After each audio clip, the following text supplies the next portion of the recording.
ಗುರುಭ್ಯೋ ನಮಃ. ನಿಮಗೆ ಮಾನಸಿಕ ಆರ್ಥಿಕ ಅಂದುಕೊಂಡ ಕೆಲಸ ಆಗ್ತಾ ಇಲ್ವಾ? ಈ ಒಂದು ಸರಳ ರೀತಿಯಿಂದ ಪರಿಹಾರದಿಂದ ನಿಮಗೆ ಶಾಶ್ವತ ಪರಿಹಾರ ಸಿಗುತ್ತೆ. ಒಂದು ಬಿಳಿ ಬಟ್ಟೆಯನ್ನು ತೆಗೆದುಕೊಳ್ಳಿ, ಅದಕ್ಕೆ ಅರಿಶಿನವನ್ನು ಹಚ್ಚಿ, ನಂತರ ಒಂದು ಹಿಡಿಯಷ್ಟು ಬಿಳಿ ಸಾಸಿವೆ, ಗರಿಕೆ ಹಾಗೂ 5 ಬಿಳಿ ಎಕ್ಕದ ಗಿಡದ ಹೂವನ್ನು ಇದೆಲ್ಲ ಸೇರಿಸಿ ಬಟ್ಟೆಯಲ್ಲಿ ಕಟ್ಟಿ, ತದನಂತರ ಗಣಪತಿ ದೇವರ ಮುಂದೆ ಇದನ್ನೆಲ್ಲ ಇಟ್ಟು ಪ್ರಾರ್ಥನೆ ಮಾಡಿ. ನಿಮಗೆ ಏನು ಕಾರ್ಯ ಆಗಬೇಕೆಂದು ಮನಸ್ಸಲ್ಲೇ ನೆನೆಸಿಕೊಂಡು ಪ್ರಾರ್ಥನೆ ಮಾಡಿ. ನಂತರ ಈ ಗಂಟನ್ನು ನಿಮ್ಮ ತಲೆಯ ಮೇಲಿಂದ 3 ಸಲ ನಿವಾಳಿಸಬೇಕು.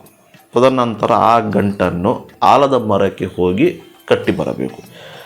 ಕಟ್ಟಿದ ನಂತರ ಹಿಂತಿರುಗಿ ನೋಡಬಾರದು.